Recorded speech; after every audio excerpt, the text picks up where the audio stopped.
Yes, all students, a very good morning and I wholeheartedly welcome you all for Enlightened Educators. And ನಿಮ್ಮೆಲ್ಲರಿಗೂ ಗೊತ್ತಿರೋ ಹಾಗೆ ನಿಮ್ಮ exam ಭಾಳ ಹತ್ತಿರದಲ್ಲಿದೆ.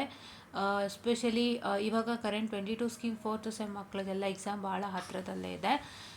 ಸೊ ಏನಂತ ಹೇಳಿದ್ರೆ ಈಗ ನಾವು 22 ಸ್ಕೀಮ್ ಮಕ್ಕಳು 4th sem exams what ever is present will be discussing in the next upcoming. ಈಗ ಸದ್ಯಕ್ಕೆ ನಾನೊಂದು ಸಣ್ಣ ಒಂದು ಕಾರ್ಯವನ್ನು ಕೈಗೊಳ್ತಾ ಇದ್ದೀನಿ. So which is very helpful for 18 scheme students specially. ಯಾಕೆಂತ ಹೇಳಿದ್ರೆ ಇಲ್ಲಿ ನಾನು 17-15 ಅಂದರೂ ಕೂಡ ಅದು 18. ಯಾಕೆಂತ ಹೇಳಿದ್ರೆ 17 and 15 is mapped to 18 scheme and 15 scheme ಮಕ್ಕಳಲ್ಲಿ ಸ್ಪೆಷಲಿ 2016 ಯಾರು ಅಡ್ಮಿಷನ್ ಆಗಿರ್ತಾರೆ ಅವರು ತುಂಬ ಜನ ಕನ್ಫ್ಯೂಷನ್ ಮಾಡ್ಕೊಂಡಿದ್ದೀರಾ, ಮ್ಯಾಮ್ ನಮ್ಮದು 16 ಸ್ಕೀಮ್ ಅಂತ. ಕನ್ಫ್ಯೂಷನ್ ಮಾಡ್ಕೋಬೇಡಿ. ಒಬ್ಬರು ನನಗೆ ಮತ್ತೆ ನಾನು ಹೇಳಿದೆ ಇಟ್ ಈಸ್ 15 ಸ್ಕೀಮ್ ಅಪ್ಪ ಅದು ನಿಮಗೆ ಅಂತ ಹೇಳಿದ್ರೆ ಅವ್ರು ಮತ್ತೆ ರಿಪ್ಲೈ ಮಾಡಿದ್ರು, ಮ್ಯಾಮ್ ಇಲ್ಲ 16 ಬೇರೆ ಇದೆ ಅಂತ. ಇಲ್ಲ, 16 ಬೇರೆ ಇಲ್ಲ, 15 ಸ್ಕೀಮ್ ಅಂತ ಬಂದಾಗ 2015 admitted and 2016 admitted students are present. ಹೌದಾ? ಈಗ ಏನು ಅಂದರೆ ಅವರೆಲ್ಲರಿಗೆ 18ಗೆ ಬರ್ತಾರೆ, ಯಾಕಂದರೆ 18 ಸಿಲೆಬಸ್ ಎಕ್ಸಾಮ್ ಕೇಳೋದು. ಹೌದಾ?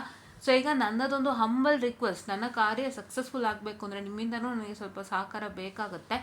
ಆ್ಯಂಡ್ ನನ್ನದೊಂದು ಸಣ್ಣ ವಿನಂತಿ ಏನಂದರೆ I request all students who are having a backlog in the 18 scheme exams. So ನೀವು 17 ಮತ್ತು 15 ಅವರು ನಿಮ್ದು ಯಾವ್ದು ಬ್ಯಾಕ್ಲಾಗ್ ಇದೆ ಮತ್ತು ನಿಮ್ಮದು ಅದು ಮ್ಯಾಪ್ ಆಗಿದೆ 18 ಸ್ಕೀಮ್ಗೆ ಚೆಕ್ ಮಾಡ್ಕೊಳ್ಳಿ. ಚೆಕ್ ಮಾಡ್ಕೊಂಡು ನನಗೆ ಅಪ್ಡೇಟ್ ಮಾಡೋದು ತುಂಬಾ ಒಳ್ಳೆಯದು. ಆ್ಯಂಡ್ 18 ಸ್ಕೀಮಲ್ಲಿ ಯಾರು ಬ್ಯಾಕ್ಲಾಗ್ ಇಟ್ಕೊಂಡಿದ್ದೀರಾ, ಸೊ ಪ್ಲೀಸ್ ನನಗೆ ನಿಮ್ಮದು ಯಾವ್ಯಾವ ಸಬ್ಜೆಕ್ಟ್ ಬ್ಯಾಕ್ ಇದೆ ಅಂತ ಕಳಿಸ್ಕೊಡಿ. So that will help you provide important questions. So important ಕ್ವಶನ್ಸ್ನ ನಾನು ಪ್ರೊವೈಡ್ ಮಾಡಿ ಕೊಡ್ತೀನಿ. ಸೊ ಖಂಡಿತ ಅದೊಂದು ಕಾರ್ಯ ಮಾಡೋಣ ಅಂತ. ಯಾಕೆಂತ ಹೇಳಿದ್ರೆ ಎಷ್ಟೊಂದು ಜನಕ್ಕೆ ಬ್ಯಾಕ್ಲಾಗ್ ಇದೆ, ಎಷ್ಟೊಂದು ಜನ ಕಷ್ಟಪಡ್ತಿದ್ದೀರಾ. ಸೊ ನಾನು ಎಲ್ಲ ಸಬ್ಜೆಕ್ಟ್ಗೂ ಕೊಡ್ತಾ ಹೋದರೆ ಅದು ಹೆಂಗಾಗುತ್ತೆ ಅಂತ ಹೇಳಿದ್ರೆ ಯಾರಿಗೆ ಯಾವ್ದಿರುತ್ತೆ ಅನ್ನೋದು ಗೊತ್ತಾಗಲ್ಲ. ಆ್ಯಂಡ್ ಕೆಲವರು ಎಲ್ಲನೂ ಕ್ಲಿಯರ್ ಮಾಡಿಬಿಟ್ಟಿರ್ತಾರೆ, ಕೆಲವೊಂದು ಸಬ್ಜೆಕ್ಟ್ಗಳು ಆಲ್ಮೋಸ್ಟ್ ಎಲ್ಲರೂ ಕ್ಲಿಯರ್ ಮಾಡಿರ್ತಾರೆ. ಸೊ ಹಂಗಾಗಿ I don't want to take all the subjects and provide important. So ನೀವು ನನಗೆ you have to message the subjects that you have. So ನೀವು ಆರಾಮಾಗಿ ಕಾಮೆಂಟ್ ಸೆಕ್ಷನಲ್ಲಿ ಹಾಕ್ಬೋದು, ಖಂಡಿತವಾಗ್ಲೂ ಕಾಮೆಂಟ್ ಸೆಕ್ಷನಲ್ಲಿ ಹಾಕ್ಬೋದು. ಹಾಕಿ ಕಾಮೆಂಟ್ ಸೆಕ್ಷನಲ್ಲಿ ಯಾವ್ಯಾವ್ದಿದೆ ನಿಮಗೆ ಹೆಚ್ಚು ಕಮ್ಮಿ ಅಂತ. ಸೊ ನಾನು ಆಲ್ಮೋಸ್ಟ್ ಆಲ್ ಪ್ರಾಬ್ಲಮ್ ಸಬ್ಜೆಕ್ಟ್ಗೆ ಕೊಡ್ತಾ ಇರ್ತೀನಿ. ಅದು ಬಿಟ್ಟು ನೀವು ಬೇರೆ ಥಿಯರಿ ಯಾವುದಿದೆ ಅಂತ ಕೂಡ ಹೇಳ್ಬೋದು. ಯಾಕಂದರೆ ಪ್ರಾಬ್ಲಮ್ ಸಬ್ಜೆಕ್ಟ್ ತುಂಬ ಜನಕ್ಕಿರುತ್ತೆ, that I have an idea other than problematic. ಥಿಯರಿಯಲ್ಲಿ ಯಾವುದಿದೆ ಅಂತ ನೀವು ಕೂಡ ಶೇರ್ ಮಾಡ್ಕೋಬೋದು. ಆ್ಯಂಡ್ ನಿಮ್ಮ ಪ್ರಾಬ್ಲಮ್ಯಾಟಿಕ್ಸ್ ಕೂಡ ಶೇರ್ ಮಾಡ್ಕೋಬೋದು, ಪರವಾಗಿಲ್ಲ. ಯಾಕೆಂತ ಹೇಳಿದ್ರೆ ನಮಗೊಂದು ಐಡಿಯಾ ಬರುತ್ತೆ. ನಾನು ಏನು ಅಂತಂದರೆ ಪ್ರಾಬ್ಲಮ್ಯಾಟಿಕ್ ಸಬ್ಜೆಕ್ಟ್ ಸುಮಾರು ಜನ ಸ್ಟ್ರಗಲ್ ಮಾಡೋದ್ರಿಂದ ಅದೊಂದು ಅಂದಾಜಿದೆ. ಜಸ್ಟ್ ನಾನು ಇಂಪಾರ್ಟೆಂಟ್ ರೆಡಿ ಮಾಡಿ ಕೊಡ್ತೀನಿ. ಅದರ ಜೊತೆಗೆ ನೀವು ಕೂಡ ಹಾಕ್ಬೋದು ಪ್ರಾಬ್ಲಮ್ಯಾಟಿಕ್ ಸಬ್ಜೆಕ್ಟ್ ನಿಮ್ಮಲ್ಲಿ ಯಾವುದಿದೆ ಅಂತ, ಏನು ಪ್ರಾಬ್ಲಮ್ ಇಲ್ಲ. Long with the theory subjects that you have ನನಗೆ ಮೆನ್ಷನ್ ಮಾಡಿದ್ರೆ I would be providing you the important questions. So ಈ ಇಂಪಾರ್ಟೆಂಟ್ ಕ್ವೆಶನ್ಸೇ ಪಾಸ್ಗಾಗುತ್ತಾ? ಖಂಡಿತ ಆಗುತ್ತೆ, ಬಟ್ ನಾಟ್ ಕಂಪ್ಲೀಟ್ಲಿ. ಅಂದರೆ ನೀವು ಇವಾಗ ಇದೇ ಇಂಪಾರ್ಟೆಂಟ್ ಕ್ವೆಶನ್ಸ್ ನನಗೆ ಸಾಕು, ನಾನು ಇಡೀ ಏನಂತ ಹೇಳ್ತಾರೆ ಎಕ್ಸಾಮ್ನ ಕ್ಲಿಯರ್ ಮಾಡ್ತೀನಿ ಅನ್ನೋ ಮೈಂಡ್ಸೆಟ್ಟನ್ನು you have to keep it for some time. ಅಂದರೆ ಸ್ವಲ್ಪ ಹೊತ್ತಿನ ಮಟ್ಟಿಗೆ ನೀವು ಸೈಡಲ್ಲಿ ಇಡಬೇಕು. ಯಾಕೆಂದರೆ ಯಾವುದ್ರಲ್ಲಿ ಏನಾಗುತ್ತೆ ಗೊತ್ತಾಗಲ್ಲ. ಏನಕ್ಕೆ ನಾವು ಇಂಪಾರ್ಟೆಂಟು ಅಂತ ಕೊಡ್ತಾ ಇದ್ದೀವಿ ಅಂತ ಹೇಳಿದ್ರೆ ನಿಮ್ಗೆ ಇನ್ನೂ ಈಸಿ ಆಗಲಿ ಅಂತ. ಈಗ ಏನು ಅಂದರೆ ಕ್ವಶನ್ಸ್ ಏನಿದೆಯಲ್ಲ ಅದು ಎಲ್ಲ ಕ್ವಶನ್ ಪೇಪರ್ ತೆಗೆದು ಓದೋಕ್ಕಿಂತ ಅದನ್ನು ನಾವು ಸಿಂಪಲಾಗಿ ಸೆಗ್ರಿಗೇಟ್ ಮಾಡಿ ಎಲ್ಲ ಇಂಪಾರ್ಟೆಂಟ್ ಕ್ವಶನ್ಸನ್ನು ಕೊಟ್ಬಿಟ್ಟಾಗ you don't need to study the question paper. ಆಯಿತಾ? You don't need to study the question paper. ನಾನು ಬೇಕಿರೋ ಕ್ವಶನ್ಸ್ಗೆ ಆನ್ಸರ್ ಕೂಡ ಅಟ್ಯಾಚ್ ಮಾಡ್ತೀನಿ. ಯಾಕೆಂದರೆ if I have the opportunity to attach the answer, I am most welcome to attach the answer also. So if possible I will do that also. So ಅದನ್ನು ಖಂಡಿತ ಮಾಡೋಣ. So ಈ ರೀತಿಯಾಗಿ ನಾನು ಅಟ್ಯಾಚ್ ಮಾಡ್ತೀನಿ. ಆಯಿತಾ? ನಾನು ಆದಷ್ಟು ಅಟ್ಯಾಚ್ ಮಾಡ್ತೀನಿ. ಸೊ ಆ ಥರ ಎಲ್ಲ ನಾನು ರೆಡಿ ಮಾಡ್ತೀನಿ. Let me C if possible things are possible. ಇಲ್ಲಾಂದರೆ ಬರೀ ಕ್ವಶನ್ಸ್ ಕೊಡ್ತೀನಿ. ಆನ್ಸರ್ಸ್ ಬೇಕಾದರೆ ನಾವೇನು ಮಾಡೋಣ ಅಂತ ಹೇಳಿದ್ರೆ I do some other arrangement for answers. ಆಯಿತಾ? ಆ ರೀತಿಯಾಗಿ ನಾವು ಮಾಡ್ತೀವಿ. ಬಟ್ ಏನು ಅಂತ ಹೇಳಿದ್ರೆ ನಿಮಗೆ ಅದು ಬಿಟ್ಟು ಯಾವುದಾದ್ರು ಎಕ್ಸ್ಟ್ರಾ ಕೊಟ್ಟರು ಹೇಳಕ್ಕೆ ಬರೋಲ್ಲ. Because backlog paper doesn't have any criteria. ಅಂದರೆ ನಿಮ್ಗೆ ಈಸಿನೇ ಕೊಡಬೇಕು, ಕಷ್ಟನೇ ಕೊಡಬೇಕು ಅನ್ನೋದಿಲ್ಲ. ಅವ್ರು ಏನು ಥರ ಬೇಕಾದ್ರೂ ಕೊಡ್ಬೋದು. ಬ್ಯಾಕ್ಲಾಗ್ ಪೇಪರಲ್ಲಿ ನಿಮಗೆ ಔಟ್ ಆಫ್ ಸಿಲೆಬಸ್ ಕೊಟ್ಟರು don't have any rights to ask. ಅದಕ್ಕೆ ನಾನು ಏನು ಹೇಳ ಬಯಸ್ತೀನಿ ಅಂದರೆ please don't only stick on the important questions. ಅದು ಇಂಪಾರ್ಟೆಂಟೇ, ಇಲ್ಲ ಅಂತ ಹೇಳ್ತೀರಾ. ಅದಿಲ್ಲಂತೆ ಯಾವ ಕಾರಣಕ್ಕೂ ಸಾಧ್ಯ ಇಲ್ಲ. ಆಮೇಲೆ ನೀವು ಮ್ಯಾಮ್ ಇಂಪಾರ್ಟೆಂಟ್ ಕೊಟ್ಬಿಟ್ಟು ಇಂಪಾರ್ಟೆಂಟೇ ಏನಷ್ಟು ಹೆಲ್ಪ್ ಆಗಲ್ಲ ಅಂತ ಅನ್ನೋ ಥರ ಹೇಳ್ತಿದ್ದಾರಲ್ಲ, ನೀವು ಅದನ್ನೂ ಬಿಟ್ಬಿಟ್ರೆ ಖಂಡಿತ ಫೇಲ್ಡ್ ಆಗಿ ಹೋಗ್ತೀರ, ಜ್ಞಾಪಕ ಇಟ್ಕೊಳ್ಳಿ. ನಾನು ಹೇಳ್ತಿರೋದು ಇಂಪಾರ್ಟೆಂಟ್ ಒಂದೇ ಮ್ಯಾಟರ್ ಅಲ್ಲ, there is other things also that matter ಅಂತ ಹೇಳ್ತಿರೋದು. ಅದು ಏನು, ಇಂಪಾರ್ಟೆಂಟ್ ಕ್ವಶನ್ಸ್ನ ಜೊತೆಗೆ ಯಾವುದಾದರೂ 3 ಮಾಡ್ಯೂಲಿಂದ ಕಂಪ್ಲೀಟಾಗಿ ಓದಿ. ಈಗ ಇಂಪಾರ್ಟೆಂಟ್ ಕ್ವಶನ್ಸ್ ಕೈಯಲ್ಲಿ ಇಟ್ಕೊಂಡು ಹೇಗೆ ಕಂಪ್ಲೀಟಾಗಿ ಓದಬೇಕು ಅಂತನಾ, ಇಂಪಾರ್ಟೆಂಟ್ ಕ್ವಶನ್ಸ್ ಎಲ್ಲ ಓದಿ ಮುಗಿಸಿರ್ತೀರ. So you find out from which topics are these important questions coming from, ಯಾವ ಟಾಪಿಕಿಂದ ನನಗೆ ಇಂಪಾರ್ಟೆಂಟ್ ಕ್ವಶನ್ಸ್ ಎಲ್ಲ ಬಂದಿದೆ ಅಂತ ಫೈಂಡ್ ಮಾಡಿ topics. After you find the topics please mark it in a syllabus ಕಾಪಿಯಲ್ಲಿ ಮಾರ್ಕ್ ಮಾಡಿ. ಸೊ ಈ ಟಾಪಿಕಿಂದ ಕ್ವಶನ್ಸ್ ಬಂದಿದೆ ಅಂತ. And please to check with the topics will be having some good sub topics, ಆಯಿತಾ. ನೀವು ಸಬ್ ಟಾಪಿಕ್ಸಲ್ಲೂ ಚೆಕ್ ಮಾಡಬೇಕಾಗುತ್ತೆ. ಇವಾಗ ಯಾವುದೋ ಒಂದು ಕ್ವಶನ್ ಬಂದಿದೆ ಟಾಪಿಕಿಂದ ಅಂದಿದ ತಕ್ಷಣ ಟಾಪಿಕೇ ಕಂಪ್ಲೀಟ್ ಆಗೋಯ್ತು ಅಂತಲ್ಲ, ಅದರಲ್ಲಿ ಇನ್ನೂ ಏನಾದರೂ ಇರುತ್ತೆ, ಅದನ್ನು ಚೆಕ್ ಮಾಡಬೇಕು. ಇನ್ನೂ ಯಾವ್ದಾದ್ರು ಸಬ್ ಟಾಪಿಕ್ಸ್ಗಳಿರುತ್ತೆ, ಅದನ್ನ ಚೆಕ್ ಮಾಡಬೇಕು. ಸ್ಪೆಷಲಿ ನೀವು CC ಅಂತ ತೊಗೋತೀರಾ ಅಂದರೆ ಕಂಪ್ಯೂಟರ್ ನೆಟ್ವರ್ಕ್ಸ್ ಎಲ್ಲ ತುಂಬ ಸಬ್ ಟಾಪಿಕ್ ಇರುತ್ತೆ. ಯಾವುದೋ ಒಂದು ಟಾಪಿಕಿಂದ ಕ್ವಶನ್ ಕೊಟ್ಟಿದ್ದಾರೆ ಅಂದ ತಕ್ಷಣ to check with other sub topics which is present, ಅದರಲ್ಲಿ ಏನಾದ್ರು ಕ್ವಶನ್ ಮಿಸ್ ಔಟ್ ಆಯಿತಾ ಅಂತ ಹಾಗೂ ಚೆಕ್ ಮಾಡಬೇಕು ನೀವು ಥಿಯರಿಯಲ್ಲಿ. ಸ್ಪೆಷಲಿ ಪ್ರಾಬ್ಲಮ್ಯಾಟಿಕಲ್ ಏನು ಬೇಕಾಗಿಲ್ಲ, ಪ್ರಾಬ್ಲಮ್ಯಾಟಿಕಲಿ ಇನ್ಯಾವ ಟೈಪ್ಸ್ ಮಿಸ್ ಆಗಿತ್ತು ಅಂತ ಚೆಕ್ ಮಾಡ್ಬೋದು ಅಷ್ಟೇ. Problematically from the topic can check with which type of questions are missing ಅಂತ. ಅಂದರೆ ಇನ್ಯಾವ ಥರ ಕ್ವಶನ್ಸ್ ಮಿಸ್ ಮಾಡಿದ. ಫಾರ್ ಎಕ್ಸಾಂಪಲ್ ಡೈರೆಕ್ಟಾಗಿ ಅವರು ಕರೆಂಟ್ ಫೈಂಡ್ ಔಟ್ ಮಾಡೋಕೆ ಕೊಟ್ಟಿದ್ರು ಮೆಷಲ್ಲಿ ಅಂತಂದರೆ ಇನ್ಯಾವ ಥರ ಕ್ವಶನ್ಸ್ ಅವ್ರು ಕೇಳ್ಬೋದು, ಡಿಪೆಂಡೆಂಟ್ ಸೋರ್ಸ್ ಮೇಲೆ ಒಂದು ಕ್ವಶನ್ನ ಕೇಳ್ಬೋದು, ಆಯಿತಾ.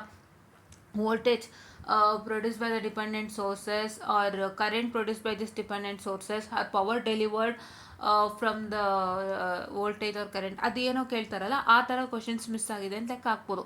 ಆದರೆ ಥಿಯರಿಯಲ್ಲಿ ನೀವು ಒಂದು ಟಾಪಿಕಲ್ಲಿ ಕ್ವಶನ್ ಬಂದಿದೆ ಅಂದಿದ ತಕ್ಷಣ to check with the whole topic, scan with the whole topic and see whether any other sub topic is present and if I am missing that sub topic. ಈಗ ಇದ್ಯಾವ ಸಬ್ ಟಾಪಿಕ್ಕಿಂತ ಬಂದಿದೆ ಆ್ಯಂಡ್ ಇನ್ಯಾವ ಸಬ್ ಟಾಪಿಕಲ್ಲಿ ನಂದು ಕ್ವಶನ್ಸ್ ಕೇಳಿಲ್ಲ, ಹಂಗೆ ಚೆಕ್ ಮಾಡಿಕೊಂಡು ನೀವು ಮಾಡಬೇಕಾಗತ್ತೆ. ಸೊ ಆ ರೀತಿಯಾಗೆಲ್ಲ ಚೆಕ್ ಮಾಡಿ ಆಮೇಲೆ ನೀವೇನು ಮಾಡಬೇಕು, ಟಿಕ್ ಮಾರ್ಕ್ ಗೊತ್ತು ಇನ್ ದ ಸಿಲೆಬಸ್ ಈ ಎಲ್ಲ ಟಾಪಿಕ್ಸ್ ಕವರ್ ಆಯಿತು ಅಂತ.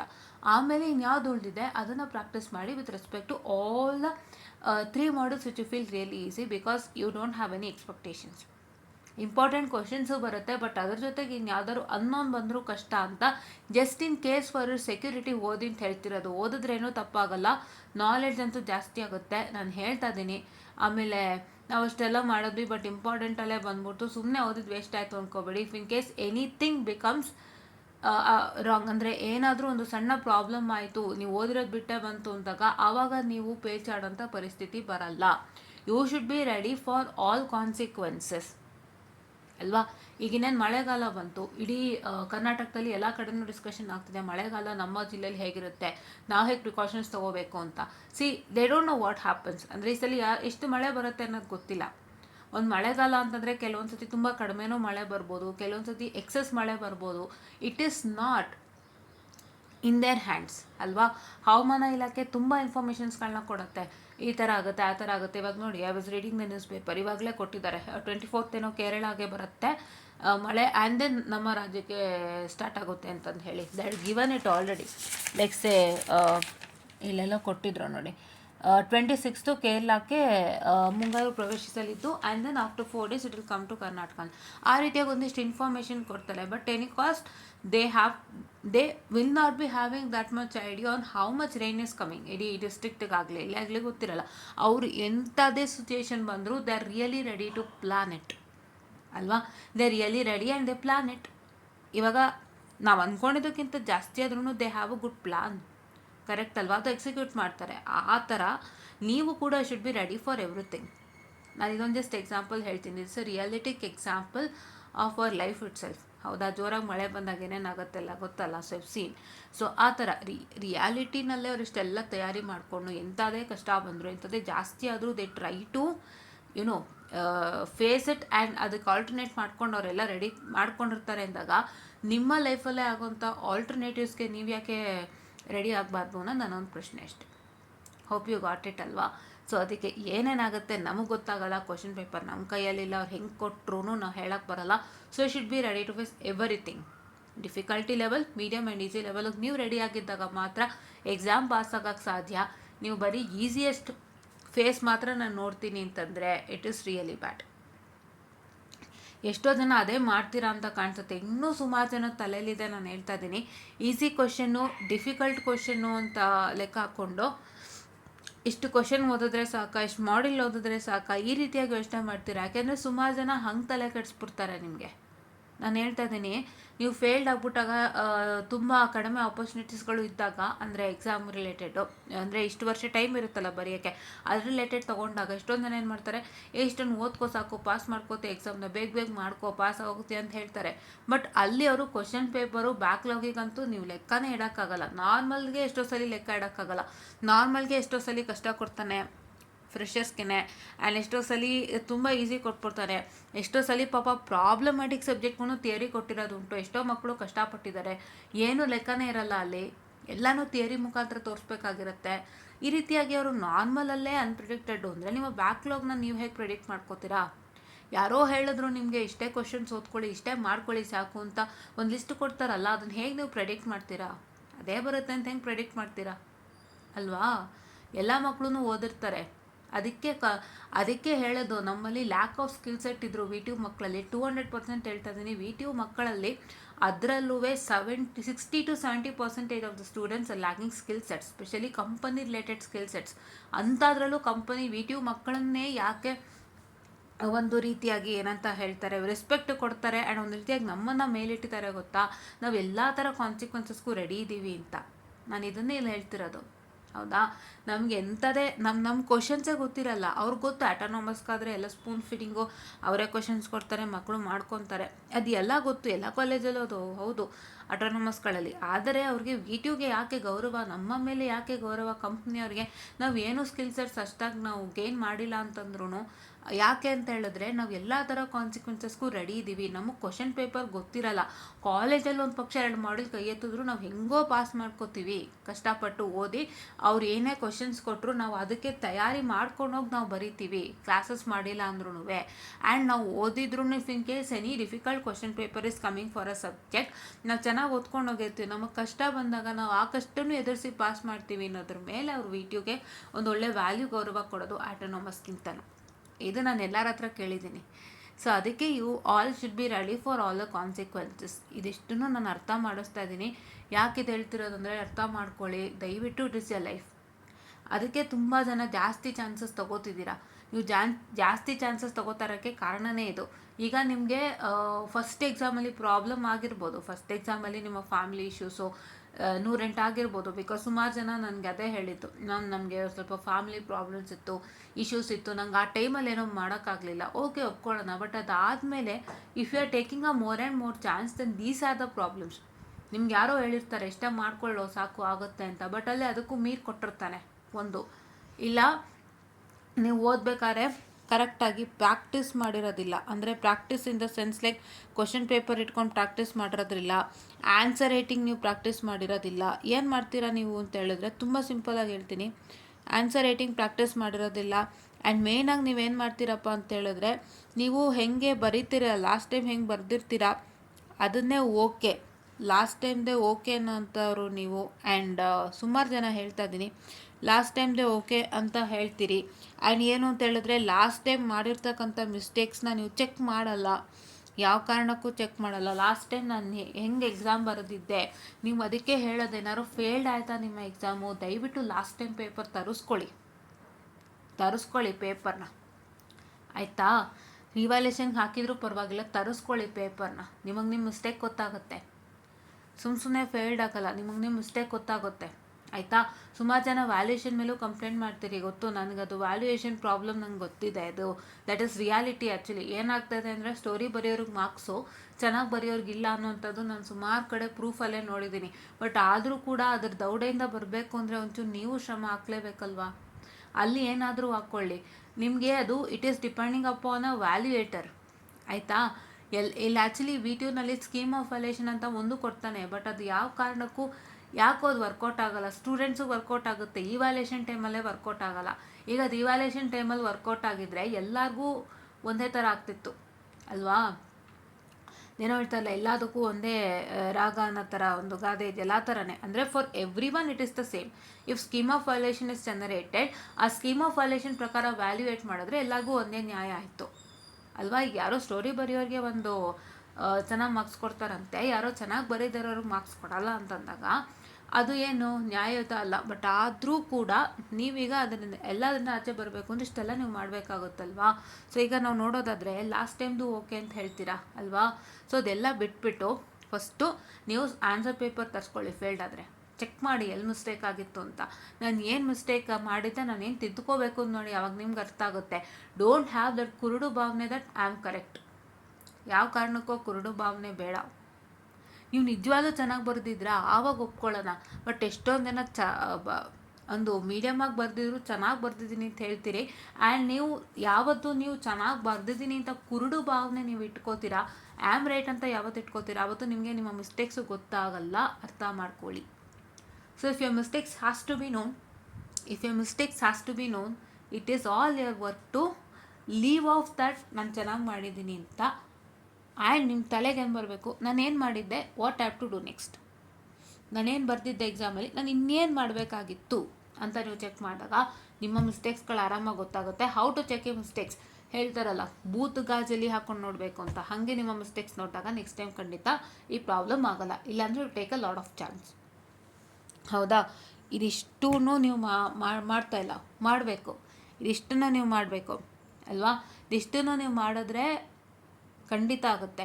ಸೊ ಅದಕ್ಕೆ ದಯವಿಟ್ಟು ಹೇಳ್ತಾ ಇದ್ದೀನಿ, ಇಷ್ಟು ವಿಷಯಗಳನ್ನೂ ಹೇಳ್ತಾ ಇದ್ದೀನಿ, ಪ್ಲಸ್ ಇಂಪಾರ್ಟೆಂಟ್ ಟಾಪಿಕ್ಸು ಕೊಡ್ತೀನಿ ಅಂತ ಹೇಳಿದ್ದೀನಿ. ಸೊ ಎಲ್ಲ ಥರ ನಿಮ್ಗೆ ಬೆನಿಫಿಷಿಯಲ್ ಆಗೋದ್ರಲ್ಲಿದೆ. ಬೇಗ ಬೇಗ ನಮ್ಮ ಚಾನಲ್ನ ಸಬ್ಸ್ಕ್ರೈಬ್ ಮಾಡ್ಕೊಳ್ಳಿ. ಆ್ಯಂಡ್ ಒಂದು ಹೇಳೋಕ್ಕೆ ಇಷ್ಟಪಡ್ತೀನಿ, please don't believe anyone who says that ಇಷ್ಟೇ ಮಾಡಿ ಸಾಕು, ಅಷ್ಟೇ ಮಾಡಿ ಸಾಕು. ನಾನು ಹೇಳಿದಷ್ಟನ್ನು ಮಾಡಿ, ಆಯಿತಾ? ನಾನು ಹೇಳಿದಷ್ಟನ್ನು ಮಾಡಿ. ಆ್ಯಂಡ್ ಇನ್ನೊಂದು ಇಂಪಾರ್ಟೆಂಟ್ ವಿಷಯ ಹೇಳ ಬಯಸ್ತೀನಿ ನಾನು. ಇದು actually it's a quite private, but ಆದರೂ ಕೂಡ ಹೇಳ್ತಿದ್ದೀನಿ. ನನಗೆ ಒಬ್ಬರಿಂದ ಮೆಸೇಜ್ ಬರುತ್ತೆ, ವಿನಯ್ ಅಂತಂದು ಹೇಳಿ. He use really a vulgar message. First ನನಗೆ ಉಪಯೋಗಿಸಿದೆ ವಲ್ಗರು ಮೆಸೇಜ್ ಆ್ಯಕ್ಚುಲಿ. ಸೊ ಏನೋ something I don't want to mention that is really bad ಅಂತೆ. ನಂಗೆ ಅದ್ರ ಅರ್ಥ ಗೊತ್ತಾಗದೆ ಗೂಗಲಲ್ಲಿ ಚೆಕ್ ಮಾಡಬೇಕಾಯ್ತು, which told me it's really bad. So ಬೇಡ, ಓಕೆ. ಅದಾದಮೇಲೆ he joined our group. Okay, so vulgar message ಹಾಕಿದ್ರಿಂದ ಸೊ ಮತ್ತೆ ಎಷ್ಟೋ ಜನ ಹೆಣ್ಮಕ್ಳು ಇರ್ತಾರೆ ವಲ್ಗರ್ ಮೆಸೇಜ್ ಹಾಕ್ಬೋದು ಅಂತ ಹೇಳಿ I just remove him from the group. Then after ನಮ್ಮ ಇಬ್ಬರು ಸ್ಟೂಡೆಂಟ್ಸ್ಗೆ ಮೆಸೇಜ್ ಮಾಡಿದ್ದಾರೆ. ಅವ್ರಿಗೆ ಮೆಸೇಜ್ ಮಾಡಿ ma'am doesn't have a guts to show her face ಅನ್ನೋ ಥರ ಒಂದು ಮೆಸೇಜು. ಮತ್ತು ಅವ್ರಿಗೆ ನಾನು ಹೇಳಿದೆ ಬ್ಲಾಕ್ ಮಾಡಿ ಅಂತ. ನೆಕ್ಸ್ಟ್ ಇನ್ನೊಬ್ರಿಗೆ ಏನು ಮೆಸೇಜ್ ಮಾಡಿರೋದು ಅಂದರೆ, ಮ್ಯಾಮ್ ಫಿಲಾಸಫಿ ಕೇಳಿ ನಾನು ಫೇಲ್ಯೂರ್ ಆಗಿರೋಂಥದ್ದು. ಆ್ಯಂಡ್ ಮತ್ತು ಏನಂತ ಹೇಳಿದ್ರೆ, ಸೊ ಅದಕ್ಕೆ ಮ್ಯಾಮ್ಗೆ ಮುಖ ತೋರ್ಸೋಕ್ಕಾಗ್ತಿಲ್ಲ, ಮುಖ ತೋರಿಸಿದ್ರೆ ಎಲ್ಲರೂ ಮುಖ ಕುಗಿತಾರೆ, ತೂ ಅಂತ ಉಗಿತಾರೆ. ಸೊ ಹಾಗಾಗಿ ಆ ರೀತಿಯಾಗಿ ಇದಾಗುತ್ತೆ, ಅದಕ್ಕೆ ಮ್ಯಾಮ್ಗೆ ಮುಖ ತೋರ್ಸೋಕೆ ಇಷ್ಟ ಅಲ್ಲ, ನನಗೆ ಲಾಸ್ ಆಯಿತು ಅನ್ನೋ ಥರ ಇನ್ನೊಂದು ಸ್ಟೂಡೆಂಟ್ಗೆ ಮೆಸೇಜ್ ಮಾಡಿದ್ದಾರೆ. ಆಯಿತಾ? ನಾನು ಇದನ್ನು ಯಾಕೆ ಹೇಳ್ತಿದ್ದೀನಿ ಅಂದರೆ, ಇವತ್ತಿಗೂ ನಾನು ಇಷ್ಟು ವರ್ಷ ನಡ್ಸ್ಕೊಬಂದಿದ್ದೀನಿ ಇದನ್ನು. ಸೊ ಇದರಲ್ಲಿ I have not seen any student saying that I got failed. ಹೇಳಿದ್ದಾರೆ ಫೇಲ್ಯೂರ್ ಆಯಿತು ಅಂತ, ಆದರೆ ನಾನು ಅವನ್ನೆಲ್ಲ ಮತ್ತೆ ಸರಿ ಮಾಡಿದ್ದೀನಿ. ಆಯಿತಾ? ಅಂದರೆ ನನ್ನಿಂದ ಫೇಲ್ಯೂರ್ ಅಂತ ಯಾರೂ ಹೇಳ್ಕೊಟ್ಟಿಲ್ಲ. ಅವರು ಎಲ್ಲ ನಮ್ಮ ವೀಡಿಯೋಸ್ ನೋಡೋಕ್ಕಾಗದೆ ಏನೋ ಒಂದು ಎಮರ್ಜೆನ್ಸಿಯಿಂದಾಗಿ ಮತ್ತೆ ಎಕ್ಸಾಮ್ ತೊಗೊಂಡು ಎಲ್ಲೋ ಒಂದು ಸಣ್ಣ ಪ್ರಾಬ್ಲಮ್ ಮಾಡ್ಕೊಂಡಿರ್ತಾರೆ. ಸೊ ಅವರಿಗೆ ನಾನು ಸೊಲ್ಯೂಷನ್ ಕೊಟ್ಟಿದ್ದೀನಿ. ಬಟ್ ನೋ ಬಡಿ had told me that they have failed from me. ಆಯಿತಾ? ನನ್ನಿಂದ ಫೇಲ್ ಅಂತ ಯಾರೂ ಹೇಳಿಲ್ಲ. ಆ್ಯಂಡ್ ಇಲ್ಲಿ ಇನ್ನೊಂದು ಅಬ್ಸರ್ವ್ ಮಾಡಬೇಕು. See if you are really failed because of me, ನೀವು ಫೇಲ್ ಆಗಿದ್ದರೆ ವಿನಯ್ ಅವರೇ, ನಿಮಗೆ ನಿಜವಾಗ್ಲೂ ರೈಟ್ಸ್ ಇದೆ to speak to me, not to any others. ಆಯಿತಾ? ಆ್ಯಂಡ್ ಈಗ ನನಗೆ ಒಂದು ಅನುಮಾನ ಏನು ಅಂದರೆ, ನೀವು ನಿಜವಾಗ್ಲೂ ಫೇಲ್ಡ್ ಆಗಿದ್ದೀರಾ ಅಂದರೆ ಬಂದಿಲ್ಲಿ ಮಾತಾಡಬೇಕು, ನನ್ನ ಹತ್ರ ಬಂದಿಲ್ಲಿ ಹೇಳಬೇಕು ಏನಾಯಿತು, ಯಾವ ವಿಡಿಯೋ ಕೇಳಿ ಹೆಂಗೆ ಫಾಲೋ ಮಾಡಿದ್ರಿ. ಅಯ್ಯೋ, ಫಿಲಾಸಫಿ ಅನ್ನೋಕ್ಕಿಂತ ನಾನು ಗೈಡ್ ಮಾಡ್ತೀನಿ. ಆ ಗೈಡೆನ್ಸು ನಿಮ್ಗೆ ಯಾವ್ದು ವಿಡಿಯೋ ಗೈಡೆನ್ಸ್ ನೀವು ಕೇಳಿಸ್ಕೊಂಡ್ರಿ, ಅದನ್ನ ಹೆಂಗೆ ಫಾಲೋ ಮಾಡಿದ್ರಿ, ಏನು ಪ್ರಾಬ್ಲಮ್ ಆಯಿತು ಕ್ಲಿಯರ್ ಮಾಡೋಣ ಕೂತು. ಅದು ಬಿಟ್ಟು ನೀವು ಇನ್ನೊಬ್ರಿಗೆ ಯಾಕೆ ಮೆಸೇಜ್ ಮಾಡ್ತೀರಾ? ನೀವೀಗ ನಮ್ಮ ಸ್ಟೂಡೆಂಟ್ಸ್ಗೆ ಮೆಸೇಜ್ ಮಾಡ್ತೀನೋ ದಟ್ ಬಿಕಮ್ಸ್ ಅ ಥರ್ಡ್ ಪರ್ಸನ್ಗೆ ನೀವು ಮೆಸೇಜ್ ಮಾಡ್ದಂಗೆ ಲೆಕ್ಕ ಆಯಿತು.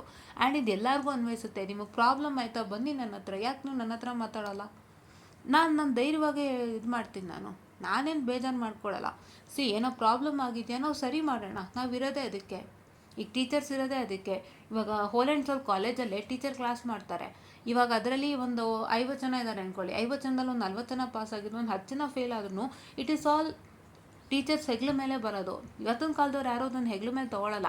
ಅವ್ರೇನು ಮಾಡ್ತಾರೆ, ಆರಾಮಾಗಿ ಜಾರು ಬಿಡ್ತಾರೆ. ನೀವು ಓದಿಲ್ಲ ಅಂದ್ರೂ ಅದಕ್ಕೆ ಫೇಲ್ ಆಗೋಯ್ತು ಅಂತ ಅಂತಾರೆ, ಹೇಳ್ಬಿಡ್ತಾರೆ ಡೈರೆಕ್ಟಾಗಿ. ಅದು ಅವ್ರದ್ದೇ ಜವಾಬ್ದಾರಿ ಆದರೂ ಅವ್ರೇನು ಮಾಡ್ತಾರೆ, ನೀವು ಓದಿಲ್ಲ ಅದಕ್ಕೆ ಫೇಲು ಅಂತ ಕೈ ಜಾರ್ತಾರೆ. ಬಟ್ ನಾನು ಹಂಗಲ್ಲ, ನಾನು ಏನಿದ್ರು ಸರಿ ಮಾಡೋಕ್ಕೆ ರೆಡಿ ಇದ್ದೀನಿ. Because everything I take on my shoulder. ನಾನು ತೊಗೊಳ್ತೀನಿ, ಅದು ನನ್ನ ಡ್ಯೂಟಿ ನಾನು ತೊಗೊಳ್ತೀನಿ. ಅದಕ್ಕೆ ನೀವು ಧೈರ್ಯವಾಗಿ ನಮ್ಮ ಹತ್ರ ಬಂದು ಮಾತಾಡಬೇಕು. ಯಾರೇ ಆಗಲಿ, it is not only Vinay, ಯಾರೇ ಆಗಲಿ ಮಾತಾಡಬೇಕು. ಫಸ್ಟು ನೀವು ರಾಂಗ್ ಒಂಥರ ವಲ್ಗರ್ ಮೆಸೇಜ್ ಯೂಸ್ ಮಾಡಿ ಆಮೇಲೆ ಬೇರೆಯವ್ರ ಹತ್ರ ನೀವು ಕಷ್ಟ ಹೇಳ್ಕೊತಿದ್ದೀರಾ ಅಂದರೆ what do we think? Why to make allegations? ಆ ಅಲಿಗೇಷನ್ಸೇ ಫಾಲ್ಸು ಅನಿಸುತ್ತೆ. ನೀವು ನಿಜವಾಗ್ಲೂ ಅಲಿಗೇಷನ್ ಮಾಡ್ತಿದ್ದೀರಾ ಅಂದರೆ allegate with me, make an allegation to me. I was the responsible ಅಲ್ವಾ? Make an allegation to me. ಯಾರೇ ಆಗಲಿ, ಇದು ಅವ್ರಿಗೆ ಅಂತಲ್ಲ, ಅವ್ರದ್ದು ನಡೆದಿದ್ದು ನಿಟ್ಕೊಂಡು ನಿಮಗೆ ಹೇಳ್ತಿದ್ದೀನಿ, ಇನ್ಮೇಲೆ ಆ ಕೆಲಸ ಯಾರು ಮಾಡೋ ಹಾಗಿಲ್ಲ ಅಂತ. So you should be respectful in messages ಅಲ್ವಾ? ಪ್ರಾಬ್ಲಮ್ ಆಯಿತಾ, ಓಪನ್ ಆಗಿ ಹೇಳಿ, ಏನಂತೆ. ನಮ್ಮ ಸ್ಟೂಡೆಂಟ್ಸ್ ಹೇಳಿದ್ರು ನಾವು ಫ್ರಸ್ಟ್ರೇಷನ್ ತೆಗೆದು ಹೊರಗಾಗ್ತಿದ್ದಾರೆ ಅಂತ. ನಾನು ಅಂದೆ, ನನ್ನ ಹತ್ರ ಒಂದು ವಲ್ಗರಾಗಿ ನಡ್ಕೊಂಡು ನಿಮಗೆಲ್ಲ ಅಲಿಗೇಷನ್ ಮಾಡ್ತಿದ್ದಾರೆ ಅಂದರೆ ವಾಟ್ ಟು ಥಿಂಕ್ ಅಲ್ವಾ? ಏನು ಅನ್ಕೋಬೇಕು ಅಲ್ವಾ? ನೀವು ನಿಜವಾಗ್ಲೂ ಪ್ರಾಬ್ಲಮ್ ಆಗಿದ್ರೆ ನಮ್ಮ ಹತ್ರ ಡೈರೆಕ್ಟಾಗಿ ಅಲಿಗೇಷನ್ಸ್ ಮಾಡ್ತಿದ್ರಿ. But you did not allegate with us, you just made a vulgar message and shared messages to others regarding allegating me ಅಲ್ವಾ? ಅದು ತಪ್ಪಾನೆ. ಅದನ್ನು ಯಾರೂ ಮಾಡೋಂಗಿಲ್ಲ. ನಾನು ಹೇಳ್ತಾ ಇದ್ದೀನಿ, ಅವ್ರ ಎಕ್ಸಾಂಪಲ್ ಇಟ್ಕೊಂಡು ನಿಮಗೆ ಹೇಳ್ತಿದ್ದೀನಿ, ದಯವಿಟ್ಟು ಯಾರು ಅಂತ ಕೆಲಸ ಮಾಡಬೇಡಿ. ನನ್ನಿಂದನೇ ನಿಮಗೆ ಪ್ರಾಬ್ಲಮ್ ಆಯಿತಾ, ಪ್ಲೀಸ್ ದಯವಿಟ್ಟು ಶೇರ್ ಮಾಡ್ಕೊಳ್ಳಿ ಏನಾಯಿತು ಪ್ರಾಬ್ಲಮ್ ಅಂತ. ನಾನು ಇದೀನಿ ಸೊಲ್ಯೂಷನ್ ಕೊಡಲಿಕ್ಕೆ. ನಾನು ಮತ್ತೆ ಸರಿ ಮಾಡೋಣ, ಏನೇನಾಗ್ತಿದೆ ನೋಡಿ ಸರಿ ಮಾಡೋಣ. ಏನಕ್ಕೆ ನಾವು ಇಷ್ಟೆಲ್ಲ ನಡೆಸ್ತಿರೋದು? ನಾನು ಇವತ್ತಿಗೂ ಹೇಳ್ತೀನಿ, ನನಗೆ ಆ್ಯಕ್ಚುಲಿ ಅಮೌಂಟ್ಗೆ ಆಪರ್ಚುನಿಟಿ ಓಪನ್ ಆಗಿತ್ತು. ಬಟ್ ನಾನು ಆವಾಗ ಕಾಲೇಜ್ ವರ್ಕ್ಗಳಿಂದಾಗಿ ಒಂದಿಷ್ಟು ಎಡಿಟ್ ಮಾಡೋಕ್ಕಾಗದೆ ಮತ್ತೊಮ್ಮೆ ನಾನು ಅಮೌಂಟ್ಗೆ ಆಪರ್ಚುನಿಟಿ ಕಳ್ಕೊಂಡೆ. ಆವಾಗ ನಂದು 2000 ಆಗಿತ್ತು, ಅಮೌಂಟ್ಗೆ ಆಪರ್ಚುನಿಟಿ ಓಪನ್ ಇತ್ತು. ಸಣ್ಣ ಪುಟ್ಟ ಎಡಿಟಿಂಗ್ಗಳು ನಾನು ಮಾಡೋಕ್ಕಾಗದೆ ಅಮೌಂಟ್ಗೆ ಆಪರ್ಚುನಿಟಿನ ನಾನು ಕಳ್ಕೊಂಡೆ. ಇವಾಗ ಮತ್ತೆ have to gain certain watch hours to beat the amount. But ಆದರೂ ನಾನು ಇವತ್ತಿಗೂ ತಿರ್ಗಿ ಅಮೌಂಟಿಗೆ ಅಪೇಕ್ಷೆನೇ ಮಾಡಿಲ್ಲ. ನಮ್ಮ ಮನೇಲಿ ಕೇಳ್ತಾರೆ, 3 ವರ್ಷ ಆಯಿತು ಮಾಡ್ತಿದ್ಯಲ್ಲ, ಏನು ಅಮೌಂಟ್ ಬಂತು ಅಂತ. ಬಟ್ ನಾನು ಇವತ್ತಿಗೂ ಹೇಳ್ತೀನಿ, ಸಣ್ಣ ಪುಟ್ಟ ಎಡಿಟಿಂಗ್ಸ್ ನಾನು ಮಾಡಬೇಕು, ಆಗಿಲ್ಲ ಅಂತ. ಬಟ್ ನಾನು I am not expecting for an amount, I am expecting for your goodness. ನೀವು ಗೆಲ್ಲಲಿ, ನೀವು ಪಾಸ್ ಆಗಲಿ ಅಂತಲೇ ನಾನು ಇಷ್ಟು ದೂರ ಬಂದಿದ್ದು ಅಲ್ವಾ? ನಾನು ಅಮೌಂಟಿಗೆ ಎಕ್ಸ್ಪೆಕ್ಟ್ ಮಾಡೋಂಗಿದ್ದಿದ್ರೆ ಹಿಂಗೆ ಯಾಕಿರಬೇಕಿತ್ತಲ್ವಾ?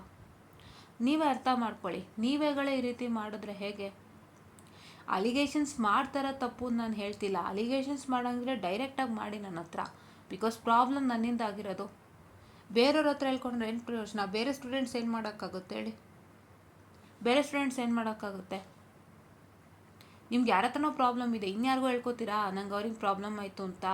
ನೀವು ನಮ್ಮ ಹತ್ರನೇ ಮಾತಾಡಬೇಕು ಡೈರೆಕ್ಟಾಗಿ, ನಾವೇನು ಅಂದ್ಕೊಳ್ಳಲ್ಲ ಅಲ್ವಾ? ಅದು ಬಿಟ್ಬಿಟ್ಟು ಈ ಥರ ನಮಗೆ ವಲ್ಗರಾಗಿ ಮೆಸೇಜ್ ಮಾಡೋದು, ಮತ್ತೆ ತಿರ್ಗಾ ನೀವು ಬಂದು ಬೇರೆ ಮಕ್ಕಳ ಹತ್ರ ಕಷ್ಟ ಹೇಳ್ಕೊಳ್ಳೋದು, ಇದೆಲ್ಲ ಸರಿನಾ ಇದು? And does that even mean like ಏನಂತ ಹೇಳ್ತಾರೆ, does that even mean good? ಆವಾಗ ಫಾಲ್ಸ್ ಅಲಿಗೇಷನ್ಸ್ ಅಂತ ಆಗ್ಬಿಡುತ್ತೆ ಅಲ್ವಾ? ಅದಕ್ಕೆ ಹೇಳೋದು, ಏನಿದ್ರು ನನ್ನ ಹತ್ರನೇ ಹೇಳ್ಕೊಳ್ಳಿ, ನಾನು ಪರಿಹಾರ ಖಂಡಿತ ಮಾಡ್ತೀನಿ. ಇದೊಂದು ಜ್ಞಾಪಕ ಇಟ್ಕೊಳ್ಳಿ. ಟೆಲಿಗ್ರಾಮ್ ಮೆಸೇಜ್ ಮಾಡಬೇಕಾದ್ರೆ please to be respectful. And if you have any problem, ಎಂಥ ಫ್ರಸ್ಟ್ರೇಷನ್ ಇದ್ದರೂ ಕೂಡ ಒಂದು ಡೀಸೆಂಟ್ ಆ್ಯಂಡ್ ಡಿಸಿಪ್ಲಿನಾಗೆ ಮೆಸೇಜ್ ಮಾಡಿ, ನಾವು ಕೂಲಾಗಿ ಪರಿಹಾರ ಮಾಡೋಣ ಅಲ್ವಾ? ಇದನ್ನು ನಾನು ಹೇಳ್ತಿರೋದಷ್ಟೇ. ಅಲಿಗೇಷನ್ ಮಾಡಲೇಬೇಡಿ ನಾನು ಯಾವತ್ತೂ ಹೇಳಲ್ಲ. ಆ ಥರ ಎಲ್ಲ ಆಗ್ಬಿಟ್ರೆ it is not really life. ಹೌದಾ? ತಪ್ಪು ಮಾಡ್ದಾಗ ಕೂಗಾಡೋಕ್ಕೆ ಯಾರಿಗೇ ಆದರೂ ಹಕ್ಕಿದ್ದೇ ಇರುತ್ತೆ. ಈವನ್ ಒಬ್ಬ ಪಾಲಿಟಿಷಿಯನ್ ಬಂದು ಕೆಲಸ ಮಾಡ್ತಿಲ್ಲ ಅಂದರೆ ಜನಗಳಿಗೆ ಕೂಗಾಡೋ ಹಕ್ಕಿದೆ. ಒಬ್ಬರು ಟೀಚರ್ ಕ್ಲಾಸ್ ಮಾಡ್ತಿಲ್ಲ ಅಂದರೆ ಸ್ಟೂಡೆಂಟ್ಸ್ಗೆ ಕೇಳೋ ಹಕ್ಕಿದೆ. ಅದನ್ನು ಯಾರು ಕಿತ್ಕೊಳ್ಳೋಕ್ಕಾಗಲ್ಲ ರೀ. Nobody can take that. It is all. ಅದೇನೋ ಹೇಳ್ತಲ್ಲ, ಜನ್ಮ ಸಿದ್ಧ ಹಕ್ಕು ನನಗೆ ಪ್ರಶ್ನೆ ಮಾಡೋಕ್ಕೆ ಅಂತ. That's all. ಈವನ್ ನನಗೂ ಇರುತ್ತೆ, ನಿಮಗೂ ಇರುತ್ತೆ, ಯಾವುದೇ ವಿಷಯದಲ್ಲಾಗಲಿ. ಬಟ್ ನೀವು ಕೇಳುವಾಗ it is respectful to ask ಅನ್ನೋದು ನನ್ನ ಅಭಿಪ್ರಾಯ ಅಷ್ಟೇ. ಹೌದಾ? ಸೊ ಇದಿಷ್ಟು ಇವತ್ತಿನ ವೀಡಿಯೋ ಆಗಿತ್ತು. ಎಲ್ಲರಲ್ಲೂ ಮನವಿ, ನಿಮ್ಮ ಸಬ್ಜೆಕ್ಟ್ಸ್ಗಳು ಯಾವ್ದು ಬ್ಯಾಕ್ಲಾಗ್ ಇದೆ ಪ್ಲೀಸ್ ತಿಳಿಸ್ಕೊಡಿ. ಆ್ಯಂಡ್ ಮತ್ತೊಮ್ಮೆ ನಾನು ಏನು ಕೇಳ್ಕೊತೀನಿ ಅಂದರೆ, ಕರೆಕ್ಟಾಗಿ ಓದೋಕ್ಕೆ ಸ್ಟಾರ್ಟ್ ಮಾಡಿ. ನಾನು ಹೇಳಿದೆ ನೀವೇನೇನು ಮಿಸ್ಟೇಕ್ ಮಾಡ್ತೀರಾ ಅಂತ, ಮಿಸ್ಟೇಕ್ಸ್ನೆಲ್ಲ ಸರಿ ಮಾಡಿಕೊಂಡು ಓದಿ. ಆ್ಯಂಡ್ ಇಂಪಾರ್ಟೆಂಟ್ ಕ್ವಶನ್ಸ್ ಕೊಡ್ತೀನಿ, ನಿಮ್ಮ ಜೊತೆಗೆ ಇರ್ತೀನಿ, ಮಾಡ್ಕೊಳ್ಳಿ. 18 ಸ್ಕೀಮ್ ಮಕ್ಕಳೆಲ್ಲ ದೌಡೆಯಿಂದ ಆಚೆ ಬರ್ರಿ ಬೇಗ, ಎಕ್ಸಾಮ್ ದೌಡೆಯಿಂದ. ಆ್ಯಂಡ್ ಮತ್ತೊಮ್ಮೆ ಕೇಳ್ಕೊಳ್ಳೋದು, ಟೆಲಿಗ್ರಾಮಲ್ಲಿ please have a respectful message. Because ತುಂಬ ಹರ್ಟ್ ಆಗಿಬಿಡುತ್ತೆ ನಾವು ವಲ್ಗರ್ ಮೆಸೇಜಸ್ ಕೇಳಿದಾಗ. ವಿ ಆರ್ ನಾಟ್ ರಿಯಲಿ ಏನಂತಾರೆ, ನಾವು ಅದಕ್ಕೆ ಆ ಮೆಸೇಜ್ಗಳನ್ನು ಕೇಳ್ಬೇಕಾದ್ರೆ ನಮ್ಗೆ ಅವನ ಮೆಸೇಜ್ ಅಂತೂ, ಸ್ಪೆಷಲಿ ವಿನಯ್ ಅವ್ರ ಮೆಸೇಜ್ ಅಂತೂ ಲಿಟ್ರಲಿ ಯಾರಾದರೂ ಅದನ್ನು ಓದಿದ್ದಿದ್ರೆ ನಿಜವಾಗ್ಲೂ if he was in front of a girl ಬೇರೆಯೇ ಆಗ್ತಿತ್ತು. ಅಷ್ಟು ಒಂದು ಕೆಟ್ಟ ಮೆಸೇಜ್ ಅಂತಲೇ ಹೇಳ್ಬೋದು. ಬಟ್ ಅದು ನನಗೆ ತುಂಬಾ ಹರ್ಟ್ ಕೊಡ್ತು ಆ ಮೆಸೇಜು ಮೇನ್ಲಿ. ಆ್ಯಂಡ್ ಕಷ್ಟನ ಇನ್ನೊಬ್ರ ಹತ್ರ ಹೇಳ್ಕೊಂಡಿದ್ದು ಇನ್ನೂ ಹರ್ಟ್ ಕೊಡ್ತು. ಯಾಕೆ ಅಂತ ಹೇಳಿದ್ರೆ ಇವತ್ತಿಗೂ ನನಗೆ ಹರ್ಟಿದ್ದೆ. ಬಿಕಾಸ್ ಈಗ ಅವ್ರು ನನಗೆ ಹೇಳಿದರೆ ನಾನು ಸಾಲ್ವ್ ಮಾಡ್ತಿದ್ದೆ ಪ್ರಾಬ್ಲಮ್. ಬಟ್ ಅವ್ರು ನನ್ನ ಹತ್ರ ಹೇಳಿದೆ 3 ಹತ್ರ ಹೇಳ್ಕೊಂಡಿದ್ದಾರೆ. ಆ್ಯಂಡ್ ಮತ್ತು ಅವರಿಬ್ಬರಿಗೆ ಮೆಸೇಜ್ ಮಾಡಿದ್ದು ಹೊರತು ಬೇರೆ ಯಾರಿಗೂ ಒಂದು ಮೆಸೇಜ್ ಮಾಡಿ ಅವ್ರ ಸಮಸ್ಯೆ ಹೇಳ್ಕೊಂಡೇ ಇಲ್ಲ. ಇಬ್ಬರಿಗೆ ಮೆಸೇಜ್ ಮಾಡಿದ್ದು. ಅವರಿಬ್ಬರು ಬ್ಲಾಕ್ ಮಾಡಿದಾಗಿಂದ ಸ್ಟೂಡೆಂಟ್ಸು ಮತ್ತೊಮ್ಮೆ ಅವ್ರದ್ದೇನೂ ಇದು ಮಾಡಿಲ್ಲ ಅಲ್ವಾ. ಇವಾಗ ನನಗೆ ಒಂದು ಬೇಜಾರು ಏನಾಯಿತು ಅಂದರೆ ಅವ್ರು ಮಾಡಿದಂಥ ವಲ್ಗರ್ ಮೆಸೇಜು ಪ್ಲಸ್ ಸಮಸ್ಯೆ ಪರಿಹಾರ ಮಾಡೋಕ್ಕಾಗ್ತಿಲ್ಲ ಅಂತ ಅಲ್ವಾ. ಅದಕ್ಕೆ ನಾನು ಹೇಳೋದು, ಏನಿದ್ರು ನಮ್ಮ ಹತ್ರನೇ ಡೈರೆಕ್ಟಾಗಿ ಮಾತಾಡಿ. ಇಫ್ ಇನ್ ಕೇಸ್ ವಿನಯ್ ಅವ್ರ ವಿಡಿಯೋ ನೋಡ್ತಿದ್ರೆ ನಮ್ಮ ಹತ್ರನೇ ಡೈರೆಕ್ಟಾಗಿ ಮಾತಾಡಿ ಆಯಿತಾ. ನಾವಿದ್ದೀವಿ ಪರಿಹಾರ ಮಾಡೋಕ್ಕೆ. ನನ್ನ ಫಿಲಾಸಫಿಯಿಂದ ಸೋತವ್ರು ಯಾರೂ ಇಲ್ಲ. ಕರೆಕ್ಟಾಗಿ ಫಾಲೋ ಮಾಡಿದ್ರೆ ಖಂಡಿತ ಗೆಲ್ತಾರೆ ಆಯಿತಾ. ನಾನು ಇದೆಲ್ಲ ಇಷ್ಟು ನಾನು ಮಾತಾಡ್ತಾ ಇದ್ದೀನಿ ಅಂದರೆ ಇದೆಲ್ಲ ನಾನು ಸಣ್ಣ ಸಣ್ಣ ಎಕ್ಸ್ಪೀರಿಯೆನ್ಸಸ್ ನಾನು ಮಾಡಿದ್ದೀನಿ. ಎಕ್ಸ್ಪೀರಿಯೆನ್ಸ್ ಮಾಡಿದೆ ಯಾರೂ ಹೇಳೋಕ್ಕೆ ಸಾಧ್ಯನೇ ಇಲ್ಲ. ಒಬ್ಬ ಟಾಪರ್ಗೆ ಹೇಳಿ ಈ ವಿಡಿಯೋ ಮಾಡೋಕ್ಕೆ ಆಗುತ್ತಾ ಅಂತ? ಒಬ್ಬ ಟಾಪರ್ಗೆ ಹೇಳ್ರಿ ವಿಡಿಯೋ ಮಾಡೋಕ್ಕೆ ಸಾಧ್ಯನೇ ಇಲ್ಲ. ಟಾಪರ್ ಏನಕ್ಕೆ ಮಾಡಲ್ಲ? ಟಾಪರ್ ಎಲ್ಲ ಥರ ಚೆನ್ನಾಗಿ ಓದಿ ಪಾಸ್ ಮಾಡಿಬಿಟ್ಟಿರ್ತಾರೆ. ಆದರೆ ಒಬ್ಬ ಆವ್ರೇಜ್ಗೆ ಎಲ್ಲ ಥರ ಕಷ್ಟಗಳು ಗೊತ್ತು. ಎಲ್ಲೆಲ್ಲಿ ತಪ್ಪಾಗುತ್ತೆ, ಎಲ್ಲೆಲ್ಲಿ ಪ್ರಾಬ್ಲಮ್ ಆಗುತ್ತೆ, ಎಲ್ಲೆಲ್ಲಿ ಹಿಂಸೆ ಆಗುತ್ತೆ ಎಲ್ಲನೂ ಗೊತ್ತು. ಅದು ಎಲ್ಲ ಆ ಥರ ತಪ್ಪುಗಳು ಎಷ್ಟು ಜನ ಮಾಡ್ತಾರೆ ಅಂತಲೂ ಗೊತ್ತು. ಅದನ್ನ ಹೆಂಗೆ ಆಚೆ ಬರಬೇಕು ಅನ್ನೋದು ಐಡಿಯಾ ಇರುತ್ತೆ. ಅವ್ರುಗಳೇ ಇಷ್ಟು ಚೆನ್ನಾಗಿ ಮಾತಾಡೋಕ್ಕೆ ಸಾಧ್ಯ. Same telling my own status. Because ನನಗೆ ಗೊತ್ತು ಎಲ್ಲೆಲ್ಲಿ ಏನೇನು ಪ್ರಾಬ್ಲಮ್ಗಳಾಗುತ್ತೆ, ಹೆಂಗಿರುತ್ತೆ ಪ್ರಾಬ್ಲಮ್ಗಳು. ಆ್ಯಂಡ್ ಕ್ಲಾಸ್ ರೂಮಲ್ಲಿ ಟೀಚರ್ ಸಪೋರ್ಟ್ ಎಷ್ಟಿರುತ್ತೆ ಅನ್ನೋದು ಗೊತ್ತು. ಇಷ್ಟೆಲ್ಲ ಗೊತ್ತಿಲ್ಲದೆ ನಾವು ಖಂಡಿತ ಇಷ್ಟು ದೂರ ಮಾತಾಡೋಕ್ಕೆ ಸಾಧ್ಯ ಇಲ್ಲ.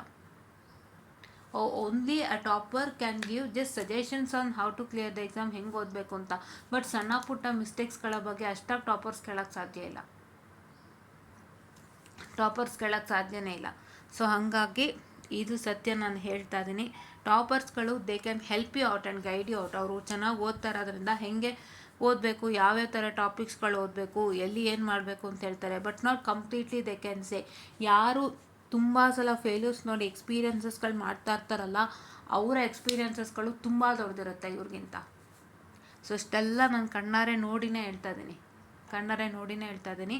ಸೊ ಇದಿಷ್ಟನ್ನು ಫಾಲೋ ಅಪ್ ಮಾಡಿ please humble request follow up ಮಾಡಿ. And please have a good respectful messages in Telegram. And ಏನೇ ಡೌಟ್ಸ್ ಇದ್ದರೂ ಕ್ಲಿಯರಾಗಿ ಕೇಳಿ, ಖಂಡಿತ ನಾನು ಕ್ಲಿಯರ್ ಮಾಡಿ ಕೊಡ್ತೀನಿ.